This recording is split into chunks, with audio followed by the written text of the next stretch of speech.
Bienvenue dans l'univers du podcast Les Néo-Vidéo Marketeurs, le podcast dédié aux entrepreneurs passionnés par le pouvoir du marketing vidéo. Chaque épisode est une invitation à plonger au cœur des stratégies, des tendances et des innovations qui façonnent le monde du marketing vidéo aujourd'hui. Abonnez-vous dès maintenant et faites partie de cette excitante aventure. Bonjour à toutes et à tous, merci d'être présents dans ce live. Alors aujourd'hui, je suis vraiment ravi de vous accueillir pour un live hyper inspirant. Bah oui, parce qu'aujourd'hui, tu vois, j'ai l'immense joie de recevoir Caroline Bouquin, qui est une experte reconnue dans les domaines de la communication professionnelle et de la gestion de projet.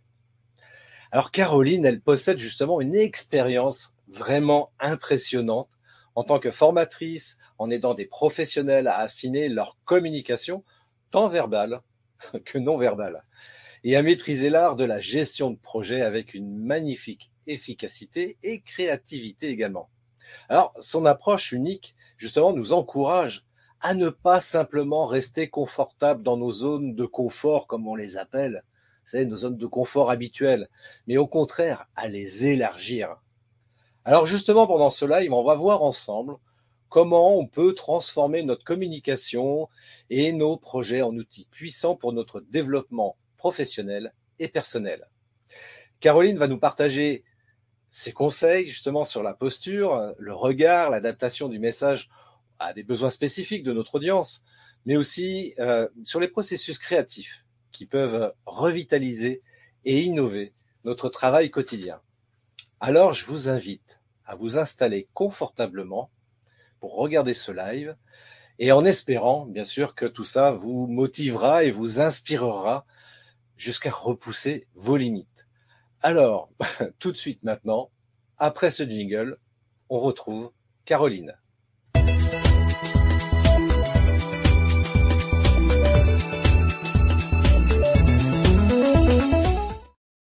Hello Caroline, merci d'être là. Comment vas-tu? Après l'accueil que tu viens de me faire, ça va très bien. Cool. Écoute, ça me fait un immense plaisir de te recevoir parce qu'effectivement, on en discutait en off. Ça fait un mois jour pour jour qu'on a eu l'occasion de se rencontrer sur un événement professionnel qui s'appelle le Social Selling Forum, donc qui est organisé, animé, créé par Loïc Simon. Et donc, on s'est rencontrés ce jour-là. Donc, et puis voilà, ton profil, je trouvais intéressant de te faire intervenir. Alors justement, est-ce que tu peux te présenter un petit peu pour les gens qui ne te connaissent pas et nous expliquer un petit peu ce que tu fais au-delà de la présentation que j'ai faite en introduction? Ouais, bien sûr. Deux casquettes, c'est pour ça que la présentation doit être peut-être un petit peu complétée parce que tu as parlé de gestion de projet et tu as parlé de la communication professionnelle. Alors, c'est quoi le lien entre les deux? Le lien, c'est que moi, je viens du tourisme. J'ai une formation management du tourisme. Donc, je travaillais dans les hôtels à l'étranger chez Nouvelles Frontières et c'était 100% gestion de projet. C'est-à-dire, on arrive dans un pays, on doit découvrir le pays, on doit accueillir l'équipe d'animateurs avec qui on va travailler, donc entre 10 et 20 personnes à peu près, travailler avec les locaux, les animateurs locaux du pays où on se trouve et accueillir des vacanciers qui potentiellement viennent principalement de France, mais pas que. Donc, gestion de projet pur, puisqu'il faut faire tout ça en 10 jours. Waouh. Ok, waouh, 10 jours. Bah oui, parce qu'on a 10 jours pour arriver dans un pays, s'approprier plein de choses. Je précise ça parce que c'est vraiment hyper important pour la suite et c'est vraiment moteur, cette notion du temps, dans la créativité. Ça l'est aussi dans la gestion de projet, ça l'est aussi dans cette intention de créativité. Donc j'ai travaillé dans le tourisme. Mon métier c'était ça, c'était d'accueillir des gens, c'était de leur proposer très rapidement des solutions parce qu'ils étaient là en vacances une semaine, donc très rapidement des solutions vers quoi faire comme activité, où se déplacer, quel est le bon interlocuteur, quels souvenirs on peut ramener, quelle excursion on doit faire, etc. Donc gestion de projet pure, hyper intéressante, hyper formatrice. Pour moi, tout le monde devrait avoir un lien avec le tourisme à un moment donné parce que c'est hyper formateur. Et quand j'ai décidé de rentrer en France, je me suis rendu compte qu'il n'y avait pas finalement beaucoup de gens qui étaient formés à la gestion de projet en dehors d'un cadre commercial, en dehors d'un cadre pédagogique, c'est-à-dire cette idée de transmettre des choses, ou en dehors d'un cadre plus de finance, de négociation. Donc je me suis dit, la gestion de projet, en fait, elle est partout. Elle est partout. Donc il y a peut-être quelque chose à faire par rapport à ça. D'un point de vue pédagogique, il y a peut-être la gestion de projet à positionner dans des maquettes pédagogiques, dans des écoles, et après, plus tard, au niveau des entrepreneurs, puisque j'ai décidé de monter mon entreprise. Et je me suis rendu compte que beaucoup ne connaissaient pas la gestion de projet, mais surtout beaucoup ne savaient pas communiquer. En fait, plein de gens faisaient plein de choses, mais soit c'était pas très bien structuré, soit il n'y avait pas vraiment de méthodologie, c'était plutôt à l'instinct, au feeling. Et surtout, ils savaient pas communiquer sur les projets, peu importe l'étape du projet, que ce soit au début, que ce soit un projet bien avancé ou que ce soit sur des projets futurs. Ils savaient pas forcément comment verbaliser les choses. Ni pour demander de l'aide, ni pour demander de l'argent, ni pour être formé, ni pour parler des idées qui étaient en cours de création. Donc j'ai mélangé un peu tout ça et quand je suis rentrée en France, j'ai monté mon entreprise qui s'appelle Improcène, qui aide aussi bien des particuliers que des entreprises, aussi bien, je veux dire en tant que particulier, c'est-à-dire quelqu'un qui aurait un projet individuel ou une personne qui est dans une entreprise qui voudrait développer certaines compétences. Et j'ai créé mon entreprise Improcène pour travailler ça, c'est-à-dire d'un côté la gestion de projet et en parallèle la communication. J'interviens dans des écoles, par exemple, leur gestion de projet, ça va être comment on fait pour trouver une alternance. Alors, il y a la rédaction d'un CV, il y a la rédaction de la lettre de motivation, puis après, il y a savoir se vendre. C'est deux compétences différentes.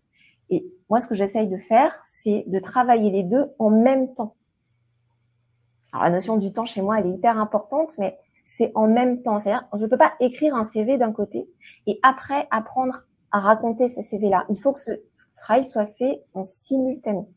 Et c'est là souvent que le bas blesse. C'est qu'en fait, on séquence les choses en faisant l'une puis l'autre. Et puis l'autre, des fois, on la met même un peu de côté. Alors ça, c'est catastrophique.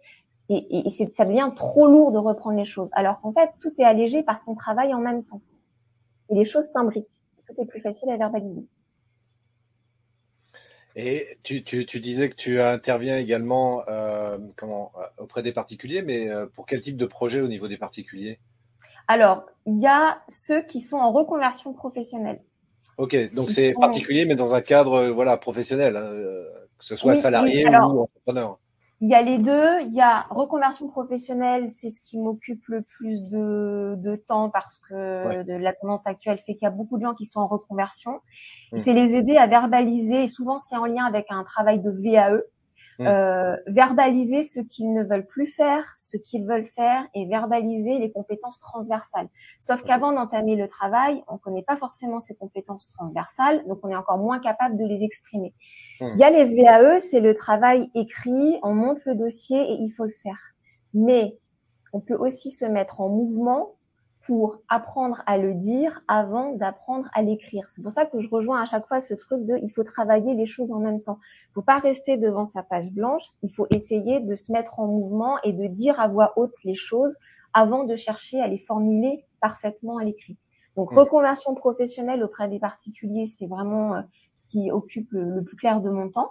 Et après, il y a aussi d'un point de vue confiance en soi ou d'un point de vue prise de parole, des gens qui voudraient monter en compétences.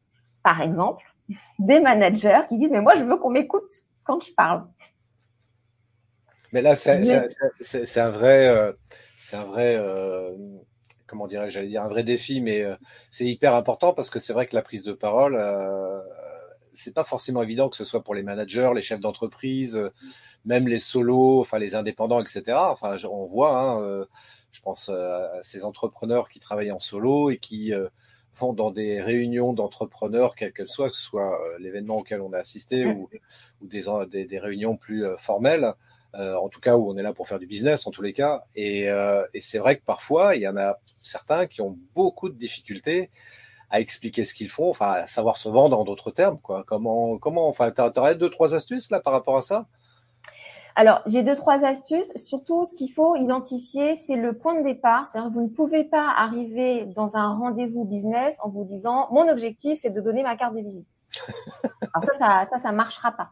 Ça marchera pas parce que donner une carte de visite, c'est pas très compliqué, tout le monde peut le faire, sauf qu'à la fin de la soirée, la personne à qui vous aurez donné votre carte de visite, elle en aura eu 40 des cartes de visite.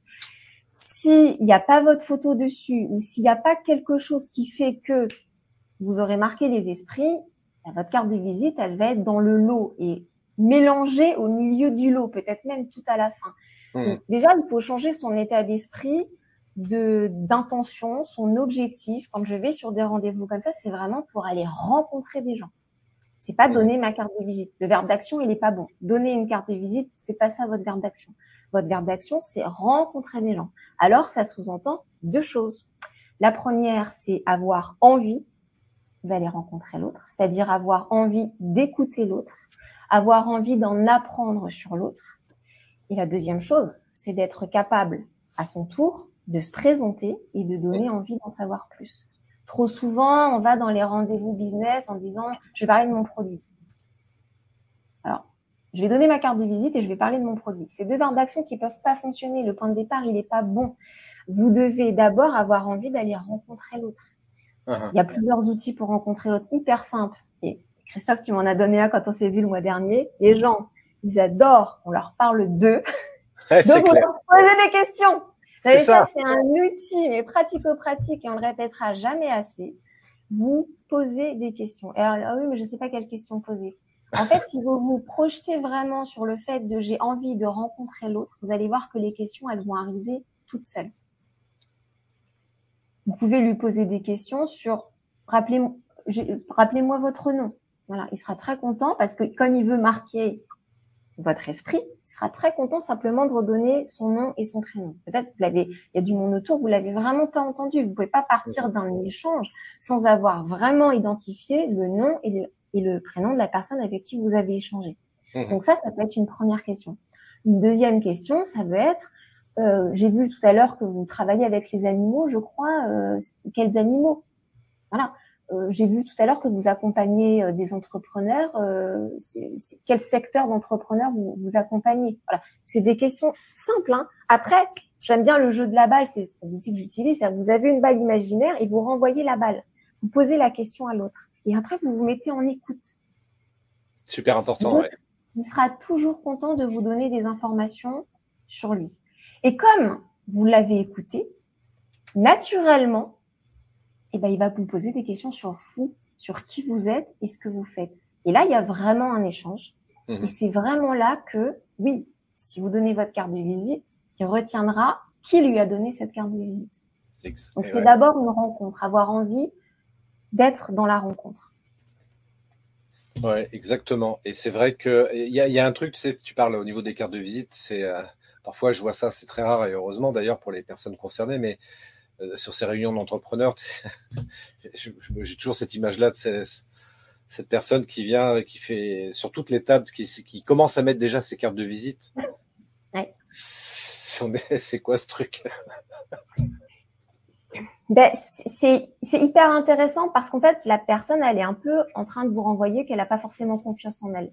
Ah oui. Donc ça, c'est hyper intéressant parce que vous avez peut-être pas confiance en vous, mais visiblement, la personne qui est en face, elle a encore moins confiance en elle. Donc déjà, vous avez aussi un avantage par rapport à elle, c'est que, ok, ça va.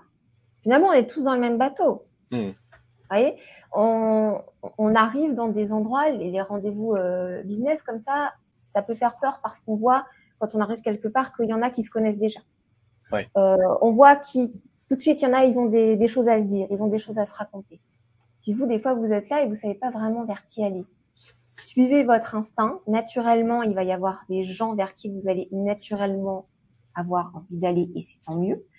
Et peut-être qu'il y en a d'autres qui vont venir vers vous parce que justement, vous êtes là, vous êtes présent et vous regardez ce qui se passe autour de vous. Donc, vous n'allez pas passer inaperçu. Et tant mieux, c'est le but du jeu. Et ensuite, vous vous laissez aller dans la rencontre. Et c'est aussi le message que je donne à des étudiants qui vont aller en entreprise, qui ont un entretien à passer. L'art de la rencontre. Vous allez passer un entretien, on va vous poser des questions, et vous aussi, vous avez le droit de poser des questions, et on va vous donner des réponses. Et vous allez aussi donner des réponses. Mais avant tout ça, avant tout ça, l'outil des questions, c'est d'abord l'art de la rencontre. C'est avoir envie d'être là. Oui, puis c'est bien ce que tu disais aussi sur cette idée sur cette intention. C'est pour ça que je dis, pour moi, l'intention, elle est vraiment primordiale dans tout ce qu'on fait de toute façon. Et notamment, je vais à une rencontre d'entrepreneurs. Est-ce que mon intention, c'est juste de distribuer des cartes de visite?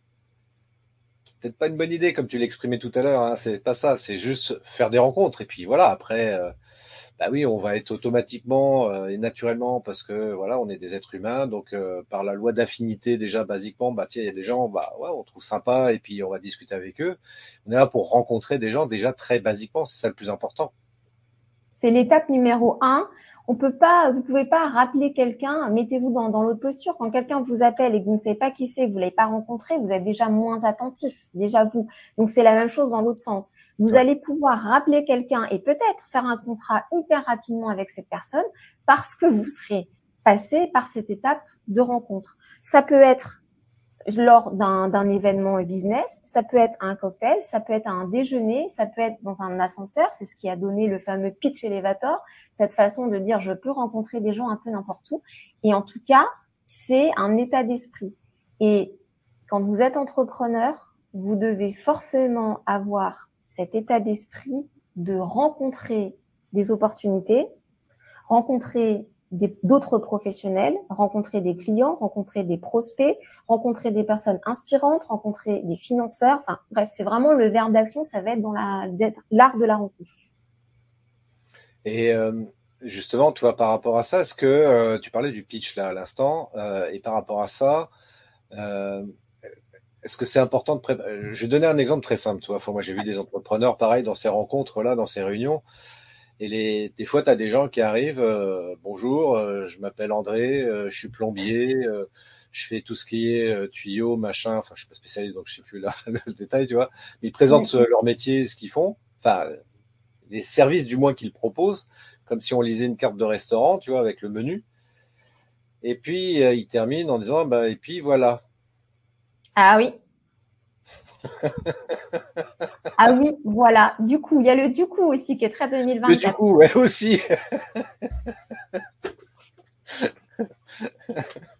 Alors, qu'est-ce que tu pourrais donner comme conseil par rapport à ça, sans rentrer dans le détail, parce que ce serait un peu long, mais voilà, au niveau du pitch, voilà, pour se présenter, que ce soit dans des rencontres comme ça, mais ça peut être, comme tu l'évoquais, dans n'importe quelle occasion, hein, Ouais. peut être dans un ascenseur, d'où le nom de pitch elevator, effectivement, ça peut être dans n'importe quel endroit de la vie de tous les jours, et voilà, voilà, ce serait quoi le conseil pour avoir un pitch correct, on va pas dire parfait, mais tout au moins correct, hein. Je vais donner 2 recommandations. Il y en aurait plein d'autres. Là, je vais déjà en redonner 2. Mais avant de les donner, je tease un peu les recommandations. Avant de les donner, je vais peut-être préciser un élément de contexte. Je crois que mes 2 mots préférés dans la vie, c'est objectif et stratégie. Donc, typiquement, on va utiliser les deux là sur ce sujet-là. Ce serait trop facile de faire une prise de parole copier-coller à chaque fois. Ouais. Ça marche pas comme ça. Il faut connaître l'objectif de votre prise de parole et ensuite mettre en place la stratégie. Je développe. Si l'objectif, c'est vous avez 1 minute pour vous présenter devant d'autres chefs d'entreprise. La stratégie, ça va être de faire un pitch avec les mots-clés du discours adapté à différents chefs d'entreprise. Si votre pitch, c'est vous êtes invité à un salon et là, il y a plein de particuliers, des familles qui vont venir pour connaître votre produit. Ça peut être un service ou ça peut être un objet. Là, l'objectif du pitch, il n'est pas pareil, ok ? Votre message s'adresse à qu'est-ce que vous allez vendre à un public particulier. J'ai une cible différente, mon objectif est différent et donc ma stratégie de communication va être différente. J'ai toujours 1 minute de pitch peut-être, mais la stratégie des mots que je vais utiliser, du discours que je vais tenir ne va pas être la même. Ça, c'est d'un point de vue stratégie cible. Vous avez aussi, pour d'autres entrepreneurs qui peut-être ont une boutique physique, c'est quoi votre objectif? Est-ce que l'objectif du pitch, c'est de faire venir à la boutique? Là, vous êtes à un rendez-vous et vous avez le droit de communiquer sur votre boutique, de dire, voilà, votre objectif, c'est j'ai une ouverture de prévue au mois de septembre, je fais un focus là-dessus, mon objectif, c'est communiquer sur l'adresse du mois de septembre. Ça veut dire que dans la stratégie, mon pitch va être orienté sur donner l'adresse, préciser la date d'ouverture et peut-être donner une date clé. Il va y avoir des promos ce jour-là où il y aura une inauguration, tout ça. Donc ça serait un pitch orienté sur venir à la boutique. Si vous avez non pas une boutique physique, mais que vous allez être présent sur un événement particulier ce jour-là, alors là, pas besoin de parler de votre boutique parce que l'événement, il va pas se passer à la boutique. Ça veut dire que dans la stratégie, vous ne parlerez pas de votre boutique. Ça sera dans un autre temps, à un autre moment. Peut-être que vous allez revoir les gens avec qui vous êtes en train d'échanger. Et là, dans votre stratégie, c'est pas donner l'adresse de la boutique ni la date d'inauguration. C'est de donner les éléments sur cet événement qui va avoir lieu au mois d'octobre. Voilà l'information que je veux faire passer. Donc, j'aime bien donner l'image de, en gros, vous faites du tir à l'arc, vous avez une flèche, et en fait, vous avez plein de flèches différentes. Vous n'avez pas qu'une flèche à tirer. Le pitch, c'est jamais le même. Ça ne veut pas dire qu'il y a du travail différent à chaque fois, parce que dans le fond, vous avez votre identité, vous avez votre produit, vous avez le service. Par contre, il faut savoir l'adapter. Pour l'adapter, je peux donner 2 recommandations pour éviter de dire bonjour, je suis Claudine, j'ai 56 ans et j'ai une boutique, j'ai une animalerie en centre-ville. J'ai un truc avec les animaux ce soir, animalerie en centre-ville. Voilà. Il peut y avoir 2 façons plus différentes, plus différenciantes de commencer de façon hyper accessible.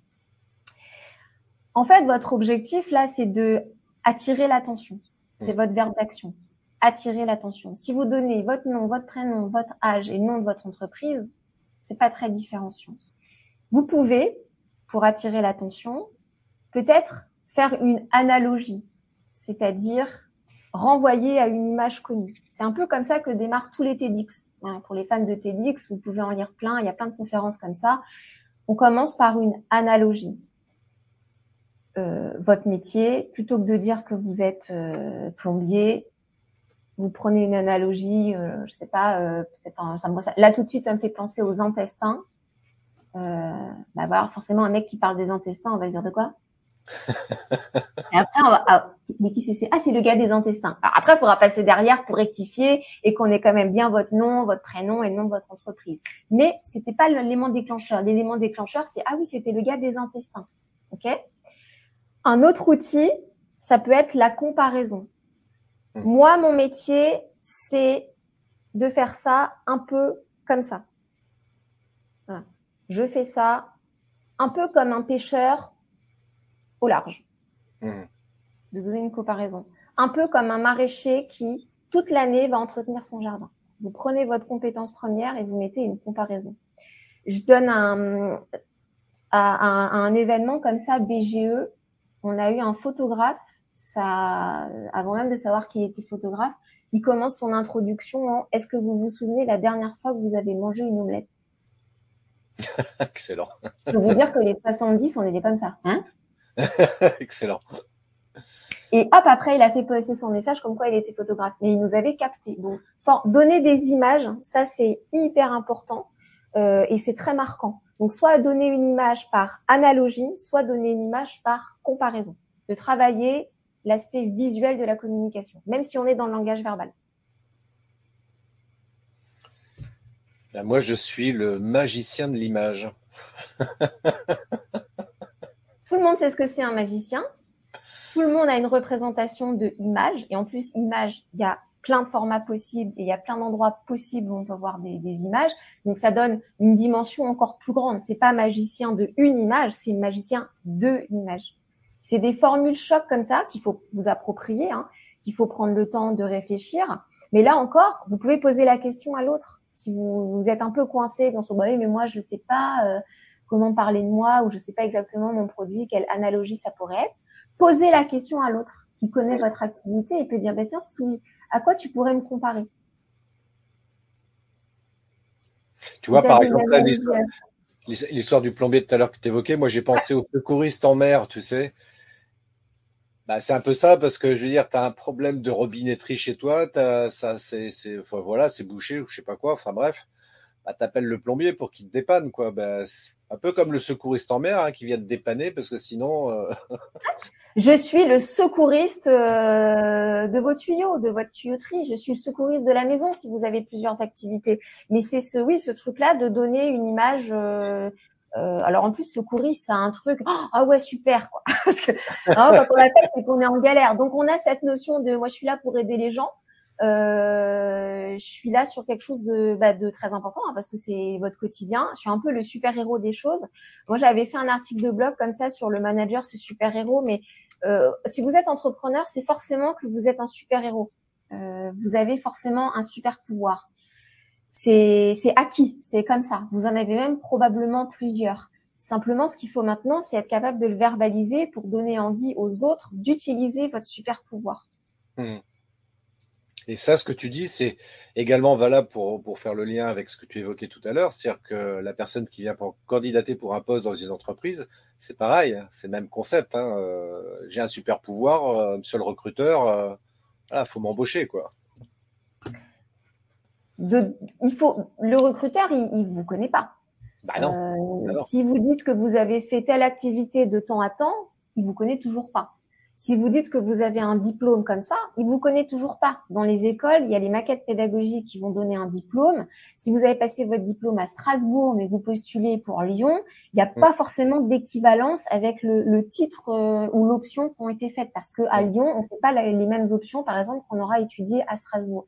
Donc, de mettre une phrase un peu bateau ou de mettre un mot comme ça un peu bateau, ça ne dit pas qui vous êtes. C'est pour ça que le travail des deux, il est super important parce que il y a ce que vous allez dire et il y a ce que vous allez écrire. Et forcément, il faut que ça se retrouve. Il faut que le recruteur, quand il lise votre CV, il ait envie de vous rencontrer et que quand il vous rencontre, il ait l'adéquation. Parfois, il y a des gens, c'est juste ça qui manque à l'entretien, c'est que le recruteur, il se dit, j'avais pas la même personne, c'est pas la même personne, je m'étais projeté quelque chose sur le CV et à la lettre de motivation et en fait, en face de moi, j'avais pas la même personne. C'est pour ça que c'est dangereux pour moi de travailler les choses séparément. Alors, tiens, on va aller un peu plus loin là justement par rapport à tout ça parce que c'est vrai que là, on a un petit peu digressé sur l'histoire du pitch, mais c'était super intéressant et super important quand même malgré tout. Et j'aimerais qu'on fasse la transition justement sur cette idée d'élargir sa zone de confiance par la créativité.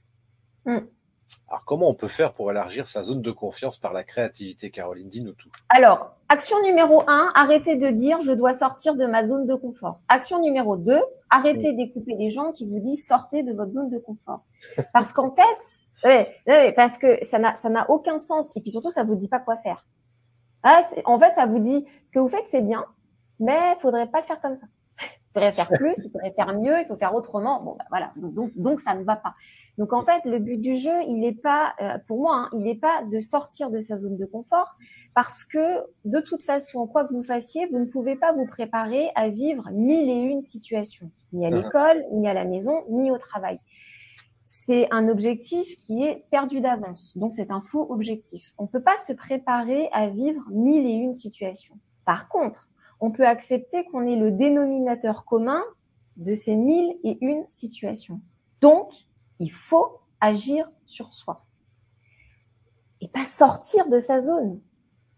S'ancrer dans sa zone, montrer qu'on est là et qu'on est bien là. Et au fur et à mesure des rencontres, des formations, au fur et à mesure des échecs aussi, la zone, elle va grandir. Ce qui fait qu'au fur et à mesure, on va à chaque fois se déplacer avec sa zone. On sera jamais à côté de sa zone. Ça marche pas. Il y a pas la zone qui reste à la maison et moi, je sors en rendez-vous. C'est quand on part avec sa zone. Donc, il faut chercher à l'agrandir, sa zone. Par contre, attention, ne cherchez pas à tout bousculer d'un coup. Allez-y progressivement. C'est à force de faire l'exercice, à force de le conscientiser et à force de travailler tout ça, que la zone, elle va s'élargir. Mais ne vous mettez pas des choses trop difficiles dès le début. Je reprends l'exemple de la vidéo quand on s'est rencontrés. Christophe, il a pas dit ouais, tout de suite vous partez, il faut travailler la vidéo, partez sur un format d'1h30. Non, il a dit travaillez déjà des petites choses, des petits shorts, d'1 minute, 2 minutes. Voilà, familiarisez-vous avec tout ça. Donc, pour moi, c'est l'élément numéro 1.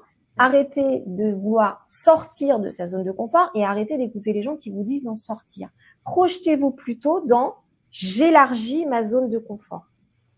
Dans les outils qu'on Un peut petit peu utiliser. comme un arbre, en fait. Excuse-moi, Caroline, mais c'est un petit peu comme un Tu arbre. peux On avoir définit l'image de l'arbre, ouais, si tu veux, d'une fleur, d'un qui se arbre. développe. Parce que moi, j'ai des arbres là. Je vois ma fenêtre, là, je vois ces arbres. Et en fait, c'est ce qui se passe. Hein. Moi, j'observe ça, tu vois, c'est que les arbres, ils restent ancrés, comme tu le disais précisément. Hein, l'arbre, il se divise pas en deux pour dire, tiens, je vais me mettre ailleurs. Non, non, il reste à la place. En revanche, voilà, il se développe naturellement. Et j'aime bien, moi, cette idée. Je te rejoins hein, dans cette idée d'élargir sa zone de confort parce que en vrai, sortir sa zone de confort, c'est un non-sens, quoi. Par contre, de l'élargir, oui, ça, c'est intéressant. J'aime bien cette notion-là parce que ça vous rappelle un point essentiel dans la prise de parole. Vous devez vous ancrer. Ouais.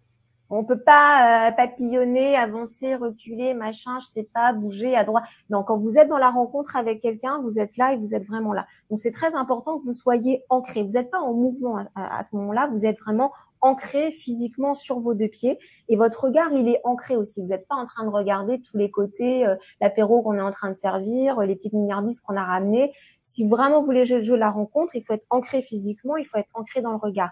Et ensuite, il y a ce côté de j'élargis et moi, naturellement, ça me donne envie de me grandir, quoi. C'est-à-dire, bah non, mais je suis vraiment là. Et il y a les milliardises qui viennent d'arriver. Je vais arriver avec ma zone aux milliardises, quoi. Je vais la déplacer avec moi parce que c'est tout ça qu'il faut déplacer et ensuite, c'est tout ça qu'il faut adapter.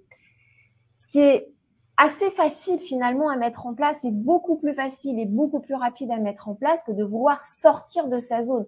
Vouloir sortir de sa zone, ça veut dire je dois un peu accepter que ce que je suis, c'est pas super et qu'il va falloir que je change. Bah, quand ça fait 40 ans qu'on est comme ça et qu'au bout de 40 ans, il y a quelqu'un qui vous dit, bah, en gros, c'est bien, mais il faudrait que tu changes. Oh, mais combien de temps ça va prendre? Et puis l'énergie que ça demande. Et puis, c'est un non-sens. Non. Là, aujourd'hui, il y a ça, c'est là, c'est en place et on peut chercher à le faire grandir. Alors, moi, j'ai cette image-là comme ça, mais tu peux avoir cette image-là comme ça, mais on peut se créer, encore une fois, l'image qu'on veut. C'est là-dessus qu'il faut mettre son énergie. Et je vais rejoindre ce qu'on disait au début, l'art de la rencontre, c'est-à-dire que le premier outil créatif, c'est d'élargir sa zone en allant au contact de l'autre et en se nourrissant de ce que l'autre vous apporte. Donc, en 1, j'accepte ce que je suis. Je ne cherche pas à me transformer ou à me modifier. En 1, j'accepte ce que je suis. Et j'accepte ce que l'autre est. Hyper important, je viens pas dans une discussion, dans un échange, en voulant contrer l'autre. Ok? Non, il est là et je suis là. Et c'est cool. On fait dans ce sens-là ou on fait dans ce sens-là. Le vrai enjeu, c'est comment est-ce que nous, on va s'accorder dans la discussion et dans l'échange et peut-être dans le contrat de travail qu'on aura après. Mais en aucun cas, c'est moi d'abord ou toi ou c'est lui. C'est pas ça du tout une prise de parole et c'est pas ça une rencontre, c'est pas ça un échange. Donc il y a cette idée que on est ancré, on est là et on va accepter qui je suis et accepter qui est l'autre. Et puis ensuite, on va écouter.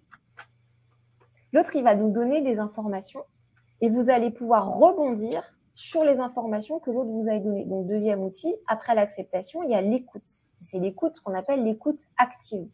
L'autre, quand il vous parle de lui, il vous donne des éléments. Et vous en apprenez plus sur lui, mais c'est surtout sur ces éléments-là que ensuite vous allez intervenir pour donner des éléments à vous sur ce que vous pouvez lui apporter vous. Imaginons que vous travaillez dans la, je sais pas, vous êtes commercial, vous vous occupez du développement des entreprises et vous avez entendu que telle personne souhaitait se développer dans le 41 à la rentrée. Bah, parmi toutes les trucs qu'il vous a dit, vous laissez terminer, vous écoutez, et puis au moment où il y a un blanc ou au moment où vous avez l'impression qu'il a fini de parler, j'entendais que vous me disiez tout à l'heure que vous vouliez vous développer dans le 41. Est-ce que vous avez déjà des contacts dessus? Ou moi, c'est une zone que je connais bien. Est-ce que vous voudriez qu'on se voit pour échanger sur quelle stratégie mettre en place pour développer votre entreprise en 41? Donc, le deuxième outil, c'est d'être dans l'écoute active pour savoir quel élément je vais prendre et faire passer mon message ensuite. C'est en ça aussi qui est vachement intéressant d'être dans l'écoute active parce que tu vois, ça c'est un truc... je vais prendre un exemple très simple. À partir du moment où tu es dans l'écoute active, la personne te communique des informations avec des mots à elle. Et si toi, tu as la capacité de pouvoir restituer son champ lexical, Son champ lexical, exactement. Tu sais, il y a cet effet de mimétisme qui se met en place, on le dit, hein, qui se ressemble s'assemble. Et la personne se dit inconsciemment, c'est marrant, il parle comme moi, il me ressemble, quoi. Donc on peut peut-être faire du boulot ensemble, tu vois, quelque part. Donc ça va être beaucoup plus facile d'amener à ensuite, si éventuellement il y a une collaboration évidemment qui doit se mettre en place, mais ça va être beaucoup plus facile dans les négociations de dire, est-ce qu'on peut bosser ensemble? Oui, parce que je vois qu'on se ressemble. Mais tout ça, c'est inconscient. Les gens le conscientisent pas, tout ça, tu vois. Mais c'est vachement important de pouvoir aborder les gens de cette manière-là. Et c'est en ça où l'écoute active, entre autres, est vachement utile. Hein. Donc là, c'est le lien entre le fond et la forme, c'est-à-dire que dans la forme, vous êtes dans l'écoute et vous construisez le fond que vous allez ressortir après, le champ lexical. C'est tout bête, mais si vous avez quelqu'un qui utilise peut-être le jargon de l'eau, voilà, des choses en rapport avec l'eau, utilisez ce jargon-là.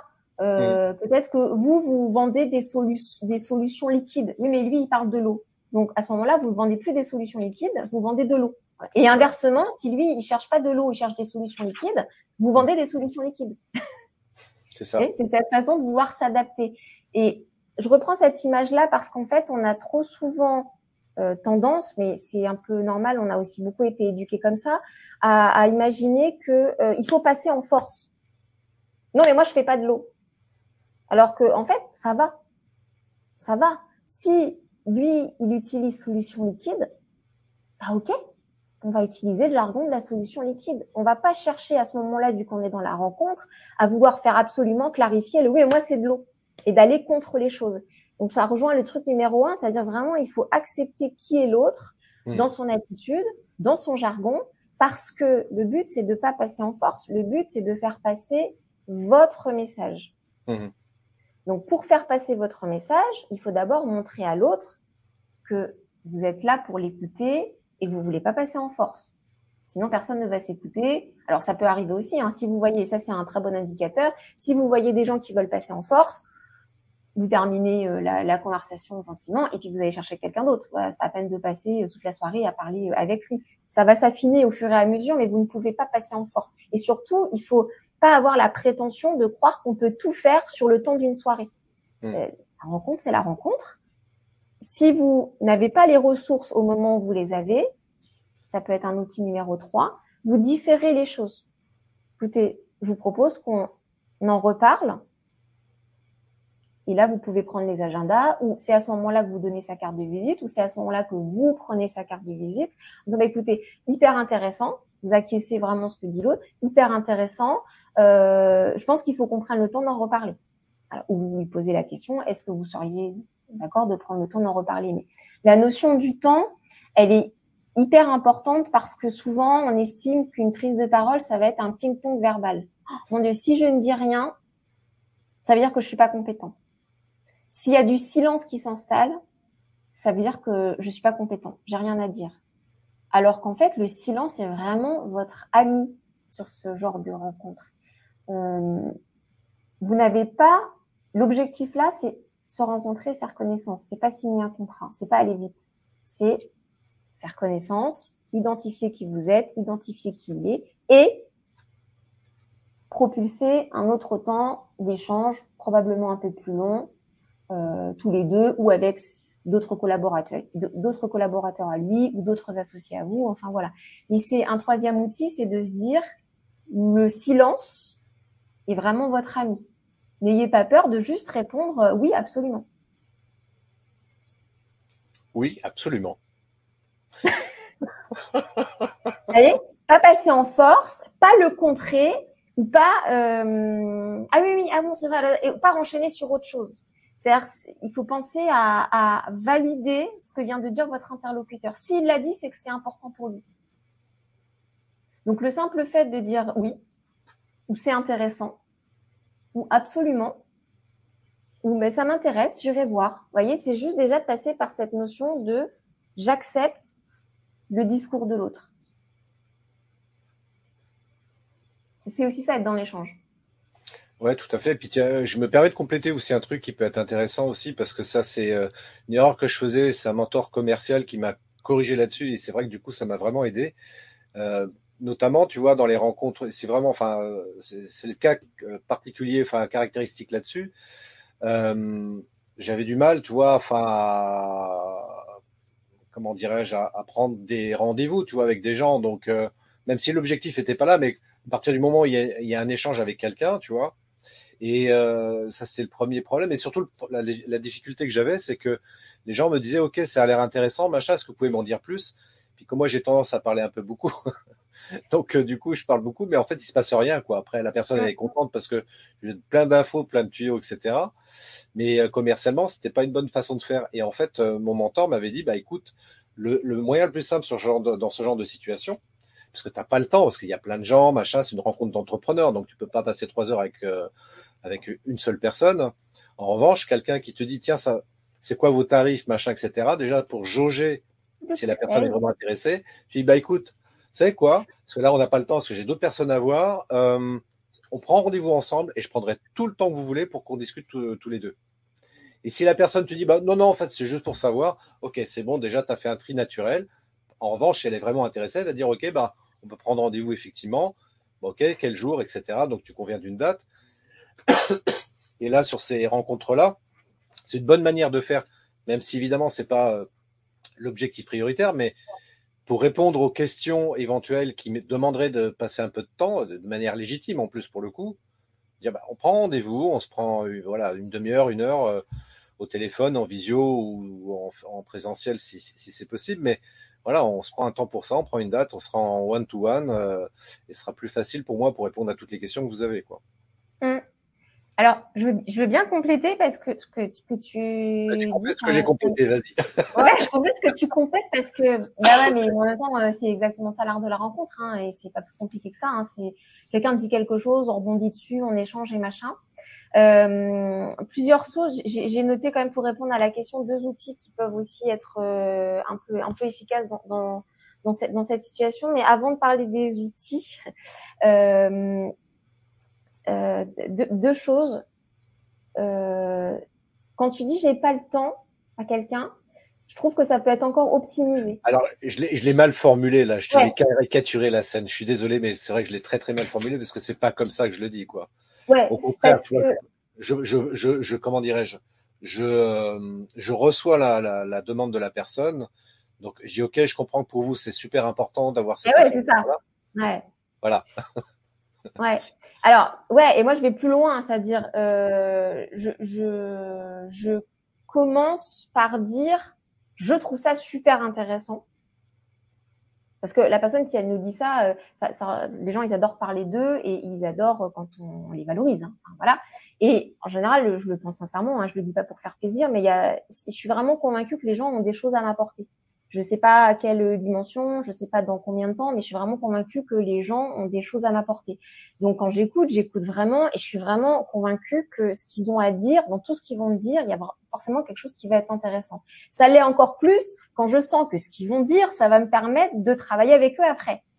Donc là, c'est vraiment très intéressant. Donc moi, j'ai pas peur de dire, je trouve ça très intéressant, ce qu'on vient de se dire. Je trouve que c'est important pour vous, puisque vous venez de m'en parler. Donc, il faut qu'on prenne un temps pour se voir. Voilà, et travailler dans les deux sens. C'est-à-dire que moi, je trouve Ouais, que c'est c'est ça. très important. J'atteste que c'est important. Et je le dis, hein, vraiment, de pas s'imaginer que non, mais ça, on n'a pas besoin de le dire. On se doute bien que si on a demandé un rendez-vous, c'est que la personne, elle trouve que non, on n'est pas dans le peut-être, on n'est pas dans l'illusion ou dans l'instinct. Il y a des choses qu'il faut quand même formaliser. N'ayez pas peur de dire, je trouve que ce que vous proposez, c'est très intéressant. J'aime bien votre idée. J'aimerais bien connaître davantage de choses sur votre concept et de lui dire, vous l'avez très bien présenté. C'est-à-dire aussi de le valoriser lui. Ok, j'aime bien travailler comme ça. Et la deuxième chose, c'est, je suis convaincue que on va travailler ensemble. Je suis convaincue que la personne avec qui je suis en train d'échanger, on va travailler ensemble. C'est sûr. Je sais pas quoi, je sais pas combien de temps, mais je sais qu'on va travailler ensemble. Alors attention, hein, travailler, des fois, c'est aussi collaborer. Ça peut être juste, on fait un truc gratuit ensemble. Hein. C'est pas forcément, j'ai un contrat à lui vendre. Hein. Ouais, Mais tout à je fait. suis convaincue qu'on a des choses à partager ensemble. Tout à fait. Donc, avant de fixer tout de suite un rendez-vous ou de sortir les agendas, je continue mon entonnoir et je reprends simplement mon outil des questions. On pourrait se revoir, mais vous disiez tout à l'heure que vous cherchiez des gens dans le 41 et je recontinue mon truc de questions pour affiner le plus possible, ce qui fait que là, il est vraiment convaincu que là-dessus, il faut qu'on se revoie. Parce que il faut pas qu'il parte avec un truc trop grand ou un truc, oh là là, je vais travailler avec, mais je suis peut-être un peu trop engagée ou j'en sais rien, ou je connais pas ou machin. Pas avoir peur de prendre rendez-vous pour un petit truc. Ok. Ah, bah ça, par exemple, sur comment communiquer auprès des réseaux d'entrepreneurs dans le 41, on peut commencer par ça. Ça peut être l'objet de notre prochain rendez-vous. Et là, c'est optimisé parce que on fixe une date et on fixe même un ordre du jour. Là, le rendez-vous, il y a personne au monde qui peut vous l'annuler, quoi. Donc, pas hésiter à affiner l'entonnoir parce qu'encore une fois, l'objectif, c'est pas juste, alors, c'est pas du tout prendre une carte de visite, ça on a compris. C'est pas juste prendre un rendez-vous, c'est prendre un rendez-vous pour un objectif bien précis pour la suite. Vous, ça vous projette dedans et vous avez le temps de préparer le rendez-vous. Vous savez exactement quoi lui présenter sur le rendez-vous d'après. Mais lui, ça lui permet de se projeter aussi. Ça devient quelque chose qui l'attend parce que vous avez peut-être une solution à un problème qu'il a. Donc là, ça devient vraiment beaucoup plus concret. Donc, ce côté entonnoir. Et tant que c'est pas clair pour vous et que vous n'avez pas qu'un seul sujet, avant de prendre rendez-vous, continuez à poser des questions. J'avais une question d'ailleurs par rapport à ça, parce qu'on l'a pas du tout évoqué, mais notamment sur ces rencontres là en présentiel, il y a cette idée quand même de, comme je l'évoquais ici en introduction, cette idée de la posture et du non-verbal. Est-ce qu'il y a des petites choses comme ça qui méritent d'être travaillées pour arriver devant ces interlocuteurs, des prospects, des clients potentiels, pour se donner toutes les chances aussi, c'est valable également dans le cas du recrutement, mais se donner toutes les chances d'être écouté et puis ce qu'on va dire va intéresser, même si tout ça c'est non-verbal, hein, ça reste de l'ordre du visuel même à la rigueur, mais ouais, est-ce qu'il y a des recommandations que tu peux faire là-dessus? Alors qu'on le veuille ou non, le visuel, l'attitude, l'image qu'on renvoie, c'est ça votre carte de visite. Hein. C'est pour ça que je vous dis, on va pas donner une carte de visite parce que vous n'allez pas vous donner à quelqu'un. Elle est là, votre carte de visite. Voilà, qu'on le veuille ou non, on est en 2024 et on aimerait bien peut-être que ce soit autrement. Le fait est que ça ne l'est pas totalement. Donc encore une fois, ne sortez pas de cette zone-là, ne devenez pas quelqu'un d'autre, ne mettez pas un costume si vous n'avez pas l'habitude de mettre des costumes. Par contre, posez-vous les questions. Qui vous êtes vraiment, quelle vision d'entrepreneur vous êtes et dans quelle tenue d'entrepreneur vous vous sentez à l'aise. Moi, je sais que j'aime bien porter des couleurs. Je vais justement porter des couleurs et jamais aller en noir et blanc,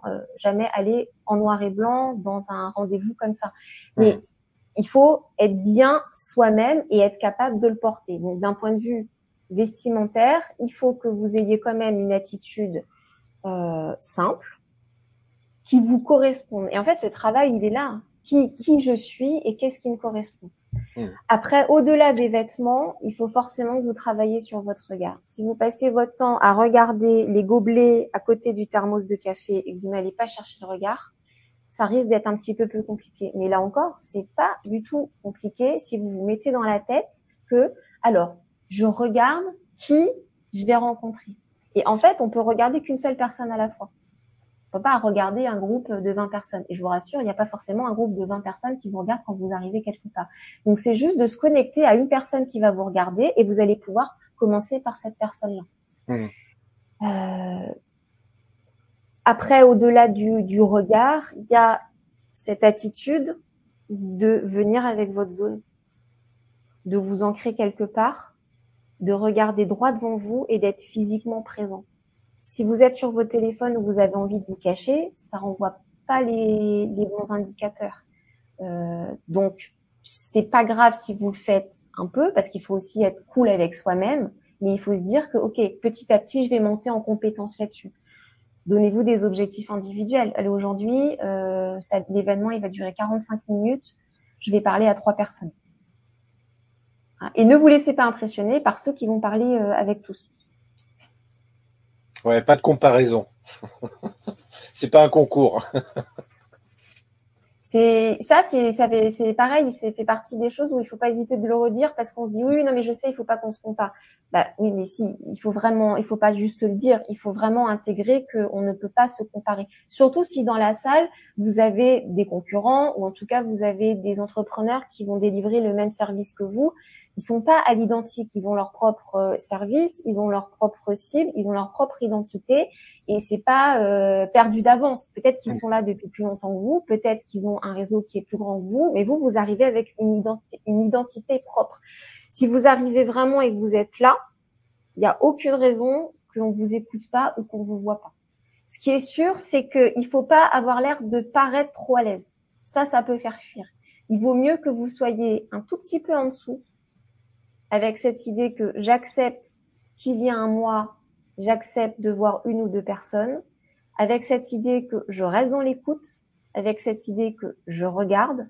Il vaut mieux peut-être être un tout petit peu en dessous au niveau de la dynamique, mais avoir vraiment ces 3 outils-là qui sont mis en place. On vous remarquera certainement mieux que quelqu'un qui en fait trop. En tout cas, quelqu'un qui en fait trop, surtout si c'est pas lié à votre secteur d'activité, ça peut vraiment vous desservir.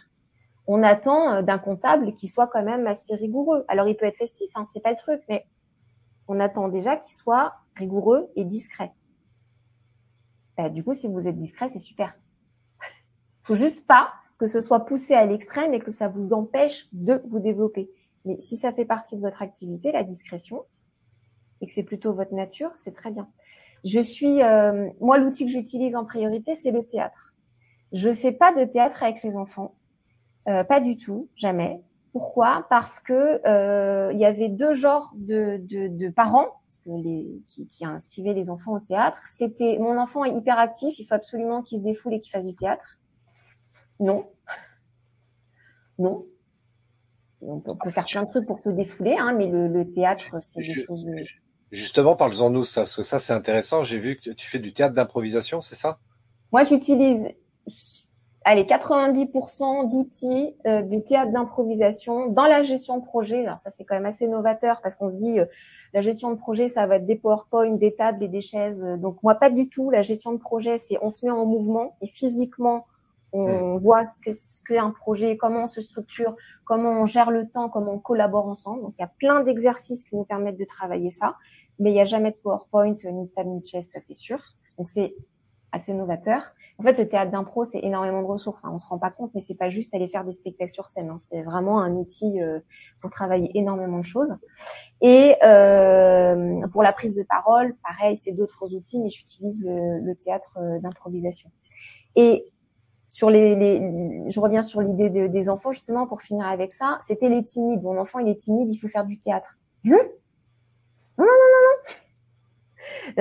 Le théâtre n'a pas vocation à être que quelque chose de rigolo ou de saltimbanque ou sortir de sa zone de confort.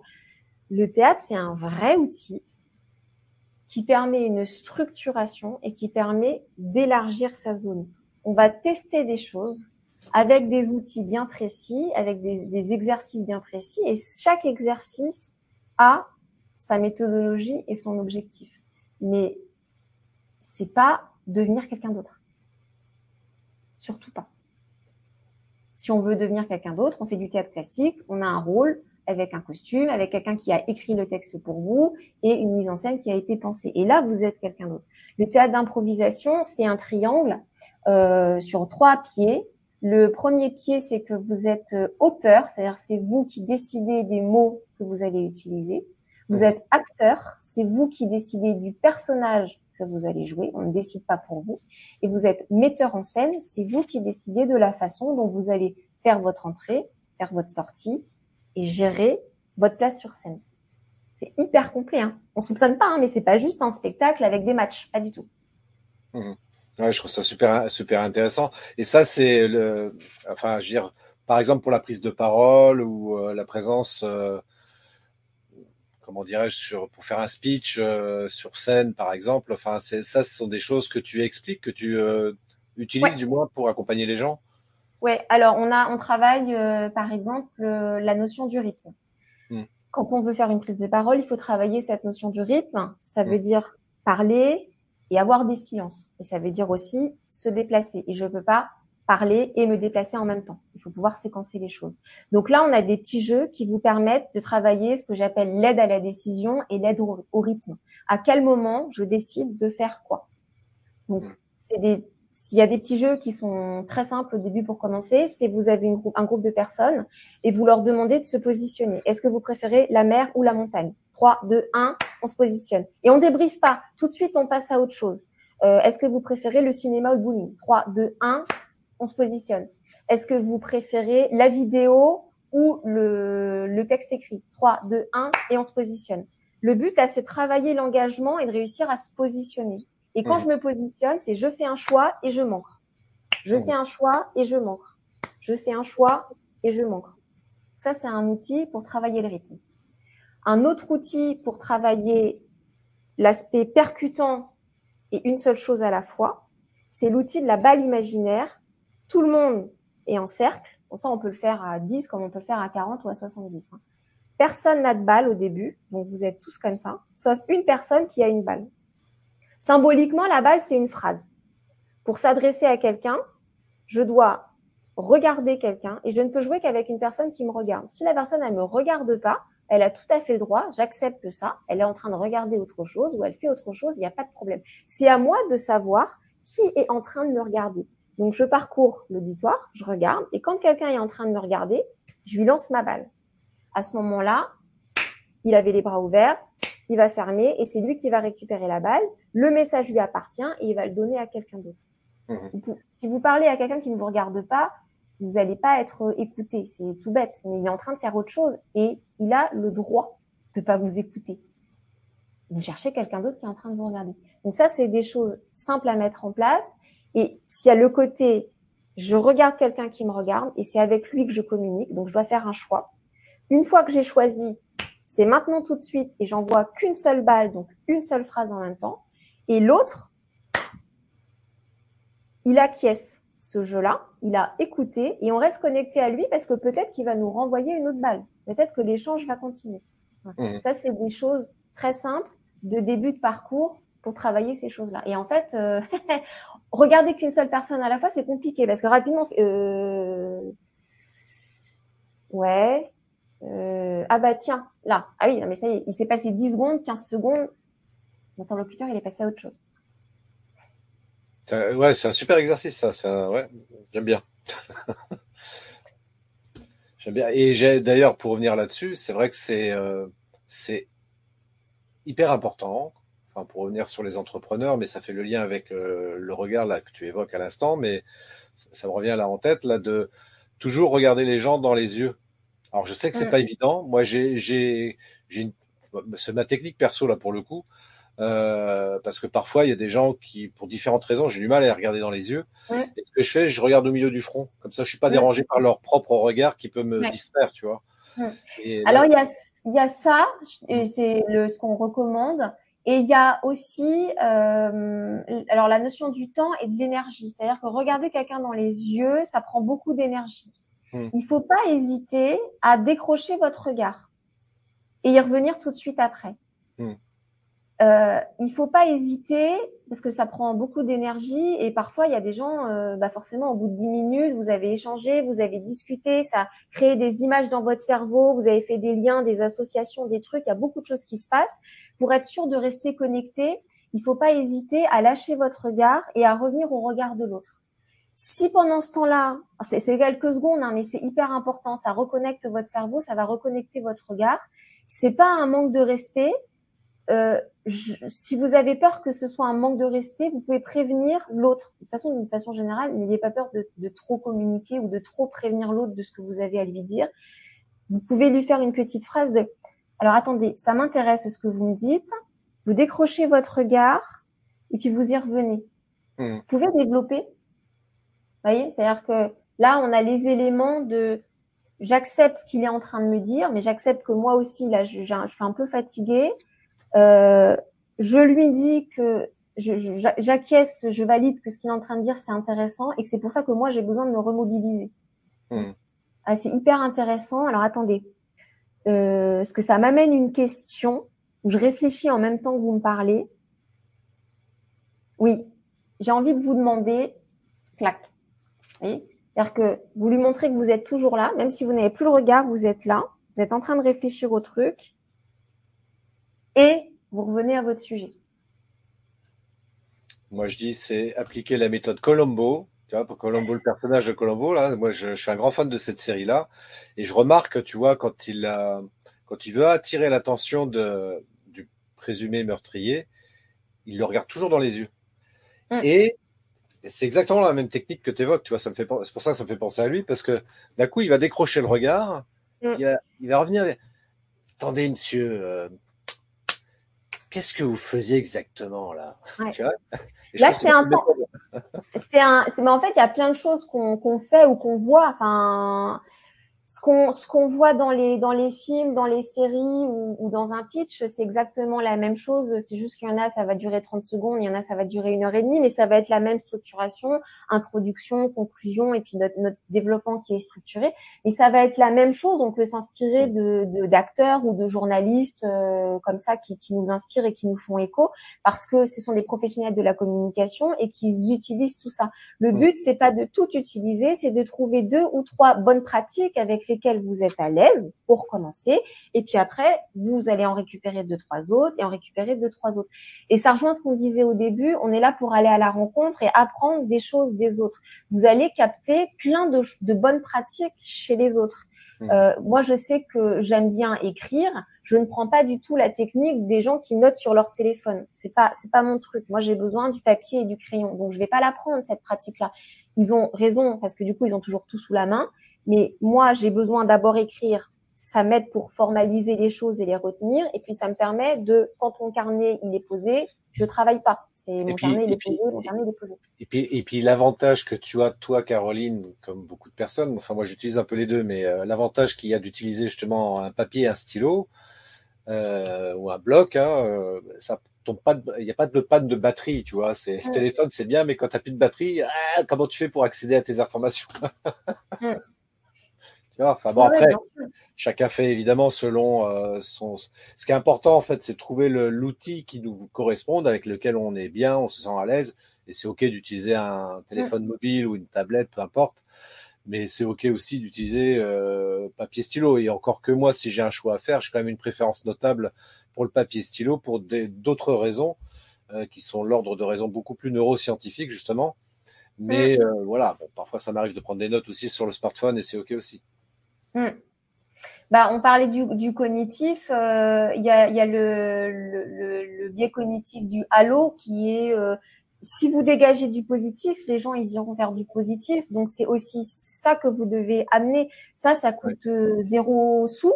C'est juste une question d'intention. Si vous avez envie que votre rendez-vous se passe bien, même si vous connaissez pas la personne et même si vous connaissez pas la nature de l'échange, si déjà vous avez envie que ça se passe bien, c'est ça que vous allez dégager et les gens, ils vont déjà être séduits par ça. Donc, ils vont avoir envie de jouer à ce jeu-là. Ça, c'est une question d'intention aussi. Ouais, et c'est pour ça que c'est bien que tu rappelles ça, parce que je persiste à dire, moi, que l'intention, c'est vraiment ce qu'il y a de prioritaire, de primordial, d'essentiel, au sens propre du terme. Parce que, et ça rejoint un petit peu ce que tu disais à un moment donné, tu vois, je crois que c'était sur la partie recrutement, cette notion d'échec, etc. À partir du moment où l'intention, elle est claire, elle est précise, et qu'elle est correcte, hein, au sens noble du terme, eh bien, oui, voilà, on fait une présentation dans une réunion d'entrepreneurs, ça s'est pas forcément bien passé parce qu'après on se fait un auto-débrief là-dessus, on se dit mince, j'aurais peut-être pas dû dire comme ça, et machin, etc. Mais c'est pas grave, l'intention elle était bonne, c'est ça qui est essentiel. En revanche, tu vois, à l'inverse, les gens qui arrivent avec une mauvaise intention, ils vont te faire un joli boniment, parce que là on rentre dans le bonimenteur. Et là, vous êtes dans l'écoute. Hein. Là, on perçoit rapidement les choses. Hein. C'est pour ça qu'il faut surtout pas rentrer là-dedans, parce que si vous-même vous entendez quand il y a des sons qui sonnent faux, si vous vous mettez à donner du son faux, on va entendre et ça ne va pas fonctionner. Vous n'allez pas marquer les esprits. C'est clair, c'est clair. Caroline, on arrive à la fin de cet entretien hyper intéressant, hyper inspirant. Est-ce que tu as une actu, quelque chose, une info? En tout cas, si les gens veulent te contacter, déjà ça défile en bas et c'est dans la description de la vidéo, du live, pour contacter Caroline allez la retrouver sur LinkedIn pour en lui envoyer un message et elle vous répondra. Je peux vous le confirmer. Elle répond, Caroline, et pas dans un mois. Non, messieurs, dames, elle répond rapidement. Et ça, c'est bien.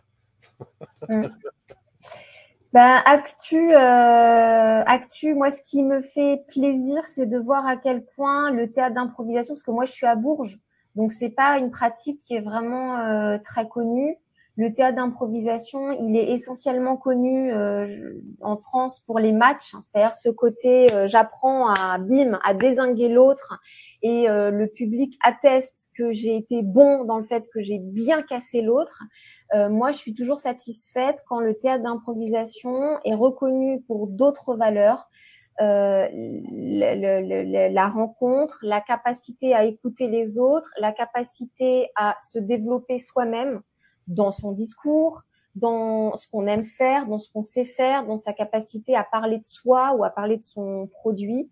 Donc moi, ça me fait plaisir quand je passe d'une activité, là si je prends le mois de septembre, mais c'est mon mois de septembre, c'est n'importe quoi, mais c'est tout ce que j'adore. C'est-à-dire qu'il y a un jour où je suis maîtresse de cérémonie, c'est-à-dire je connais pas le sujet à l'avance, mais moi je vais arriver, on va m'expliquer le contenu, je vais avoir un micro, je serai en amphi devant 200 personnes et elle me dit le but du jeu, c'est que les gens ils aient envie de parler du sujet et qu'au fur et à mesure de la journée, il y ait des petits groupes qui se forment et qu'il y ait des gens qui osent aller.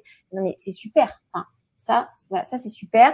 Après, pendant 2 jours, je pars en école de communication sur des gens qui se connaissent pas, c'est des premières années, donc ça va être travailler le collectif, le verbal, le non-verbal, parce qu'ils vont travailler pendant 3 ans ensemble. Donc hop, on y va, on sort encore une fois des tables, des chaises, des PowerPoint, on se met en mouvement. On travaille cette notion du collectif. 3 jours après, je vais travailler sur un projet vidéo, mais sur justement la créativité en version visio. Comment est-ce qu'on peut avoir des exercices pour travailler la créativité en visio quand on a une équipe qui est éparpillée partout en France? On fait des fameux icebreakers. Ça, c'est cool. Et il faut savoir les animer. C'est toujours la même chose. Et puis 3 jours après, c'est moi qui vais partir en formation puisque je me forme au disque. Donc, voilà, le fameux outil des couleurs. Donc, une actualité, c'est ça, c'est que moi, ce qui me fait plaisir, c'est quand tous les outils, parce que il y a pas de concurrence pour moi, quand tous les outils qui vont faciliter les prises de parole sont proposés aux entrepreneurs ou aux étudiants ou aux particuliers qui ont envie d'en apprendre sur eux. Le théâtre, ça n'est pas que faire un spectacle et monter sur scène. C'est beaucoup plus grand que ça. Et on ne soupçonne pas à quel point, au quotidien, la créativité peut débloquer des choses. Et en fait, souvent, on n'ose pas parce qu'on se dit « ouais, moi, je suis pas créatif ». Sauf que si on imagine que la créativité, c'est accepter qui on est, accepter que l'autre, il est comme il est, lui poser des questions, et essayer non pas de dire avec des mots, mais avec des images, je vous assure que là, votre fond de discours va grandir et va évoluer hyper vite, parce que ça va très très vite. Et une fois que ça c'est fait, on commence à élargir un peu la zone, c'est hyper valorisant, on a envie d'y retourner, on continue d'élargir la zone, et après, effet domino, ça bouscule plein de billes. Bon, bah voilà, vous savez tout, messieurs, dames. Si vous voulez contacter, enfin rencontrer au mois de septembre Caroline, ça va être compliqué. Mais bon, voilà, vous pouvez toujours communiquer avec elle via LinkedIn. Déjà, ça sera un bon point de départ. Et puis, donc toi, t'es sur Bourges et donc on peut te rencontrer à Bourges ou en visio, comme tu l'évoquais à l'instant, éventuellement. Oui, ou après en région centre. Je vais là, je suis intervenue pas mal en fin d'année à l'université Tours ou Orléans, Okay. à tout niveau. En fait, moi, ce qui m'intéresse, c'est essayer de développer la pédagogie dans les endroits qui sont censés être les plus pédagogiques et qui, en fait, ont encore des vieilles formules. C'est-à-dire, il y a un module de communication professionnelle de 4 heures et c'est 2 heures pour faire son CV et 2 heures pour écrire une lettre de motivation. Mais c'est pas ça, la communication professionnelle. C'est pas que ça. Et surtout, c'est ça et tellement plus. C'est-à-dire qu'il faut travailler en parallèle avec vraiment l'oralité, le travail à l'oral. Bah écoute, c'est cool. C'est cool. Merci, merci parce que moi aussi j'ai élargi ma zone de confort puisqu'il y a un mois tout pile, tu as dit si vous avez envie de travailler la vidéo sur LinkedIn ou ailleurs. Mais si vous avez envie de travailler la vidéo, allez-y. Il vous faut juste un téléphone. Dans ce sens-là, il vous faut un micro, il vous faut l'envie de. Allez-y, faites-le dans ce sens-là. Allez-y, faites-le. Et incroyable parce que on s'est rencontrés le 26 juin. Donc, j'ai récupéré ces informations le 26 juin. Et le 1er juillet, je mettais en ligne ma première vidéo. J'avais même pas peur, j'avais juste très envie de le faire. Et ça, ça conclut exactement ce qu'on s'est dit là, c'est-à-dire aller à la rencontre de gens. On ne sait pas encore ce que les gens vont vous apporter. On le sait pas avant eux-mêmes. Ils savent pas forcément qu'ils vont vous apporter tout ça. Mais par contre, il y a quelque chose qui va se passer. Et je te remercie pour ça parce que moi, la vidéo, pour moi, c'était, j'ai très envie de le faire parce que je suis à l'aise devant la caméra, mais la technique, au secours. Et toi, bim, en 45 minutes, non, la technique, c'est comme tout, faut se l'approprier et surtout, faut y aller. Donc, merci Christophe parce que j'ai monté un pas grâce à toi. Bah, merci pour ce retour et puis tu peux te remercier aussi à toi-même parce que c'est vrai, comme je te le disais en off, j'ai vu tes vidéos sur LinkedIn et franchement, c'est hyper correct. Moi, ça me fait super plaisir pour toi parce que j'ai waouh. Alors, on sent que tu es à l'aise, bien entendu. Ça, c'est vrai que c'est un avantage par rapport à beaucoup de personnes, mais d'avoir osé, ne serait-ce que ça. Enfin, je veux dire, en dehors du fait d'être à l'aise, il faut quand même oser faire le pas. Faut Quoi. oser, ouais. C'est pas évident, quoi, quand même. Et c'est qualitatif, en plus, tes vidéos, aussi bien au niveau du contenant que du contenu. Donc, vraiment, je vous invite à aller regarder le profil de Caroline sur LinkedIn et de regarder ses vidéos notamment. C'est du bon boulot. Bravo. Ben, merci. C'est que le début. On continue. Faut continuer, absolument. Absolument. Eh bien, écoute, merci encore à nouveau, Caroline. Et puis, à très bientôt, alors. À très bientôt. Ouais, bon été, tout le monde. Bon été. À bientôt. Ciao, ciao. Au revoir. Si vous avez apprécié cet épisode, n'oubliez pas de vous abonner à Les Néo Vidéo Marketeurs. Votre avis compte énormément pour moi. Alors, si vous avez un moment, laissez-moi un commentaire. Vos retours sont précieux et m'aident à améliorer constamment le contenu que je vous propose. Et enfin, si vous pensez que ce que vous avez entendu aujourd'hui pourrait intéresser d'autres personnes, n'hésitez pas à partager cet épisode sur vos réseaux sociaux préférés. En partageant les néo-vidéo marketeurs, vous m'aidez non seulement à atteindre un public plus large, mais vous contribuez également à créer une communauté plus forte et plus informée autour du marketing vidéo. Encore une fois, merci d'être là, merci pour votre écoute et votre soutien. Restez inspirés, continuez à innover et rappelez-vous, la vidéo est un outil puissant qui peut transformer votre entreprise.